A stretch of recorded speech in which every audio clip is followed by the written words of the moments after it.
right, in this lesson we're going to start with a little bit on the interface itself and just the workspace for the app. Now 2 fingers on the screen will let you zoom up and zoom out, okay? That's something you'll see me do a lot without even thinking about it, and I'll try to remember to mention it the first couple lessons. You can also rotate with the 2-finger option like this. Again, I've just got these 2 fingers, and you can touch anywhere on the screen to do this. It doesn't have to be close.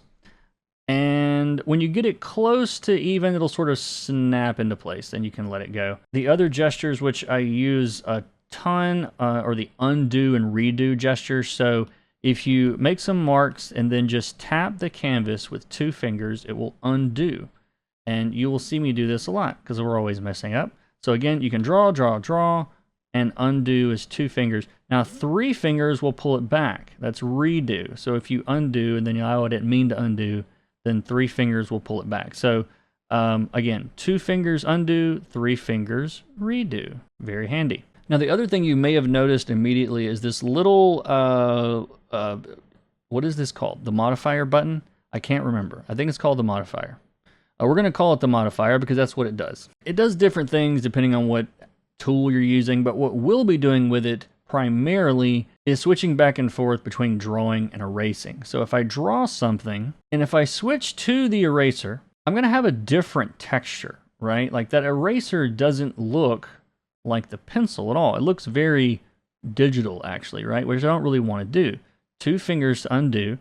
And this time I'm going to go back to the brush, but I'm going to hold that little modifier button over there on the left.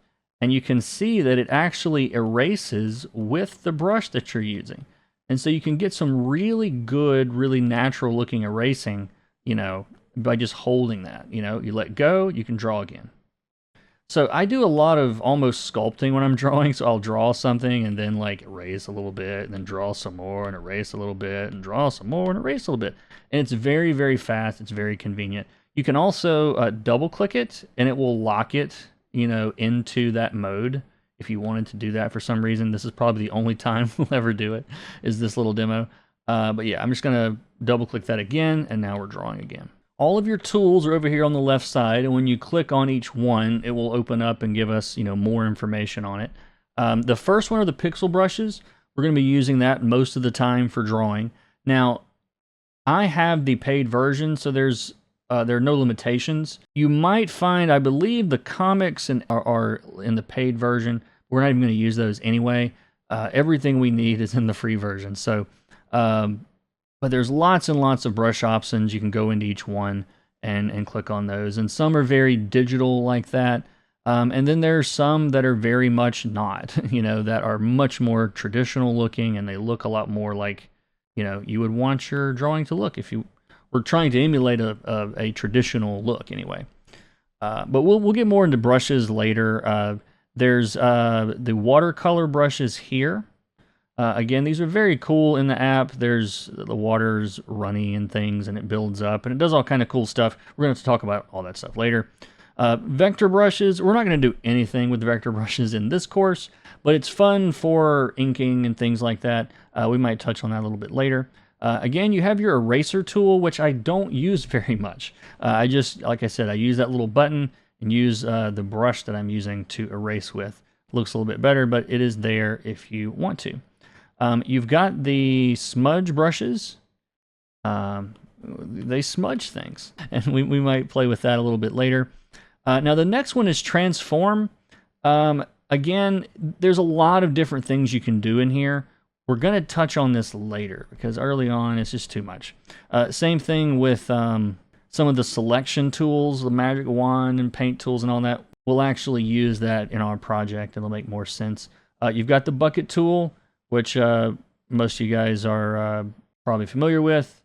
You know, touch areas and it will fill with that color. Shape tools, we won't do a whole bunch with shapes in this course, but there are some shapes built in. There's some text. Again, this is a drawing course, so we're not going to touch on that. There is an eyedropper.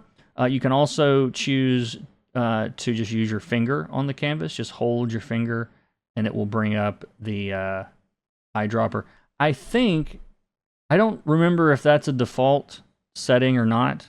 But if yours doesn't work that way, just go to the little settings up here at the top right, click on App Settings, go to Input, and then Touch, and long press for Eyedropper. I've got that checked, and I don't remember if that's a default behavior or not, but if you do check that, then you can just touch a finger on the canvas, and it will, it will choose the color that is under your finger. The next little thing here is to place images, which again, we're not really doing that today, but I'll show you guys that later. The next step down here is the color wheel. Now, we'll use this a lot, of course, when we're coloring, but it's a traditional digital color picker where you have your bright colors at the top, your dark values at the bottom, gray on the left, and then we're adding saturation as we go to the right, and then you have your color wheel going around.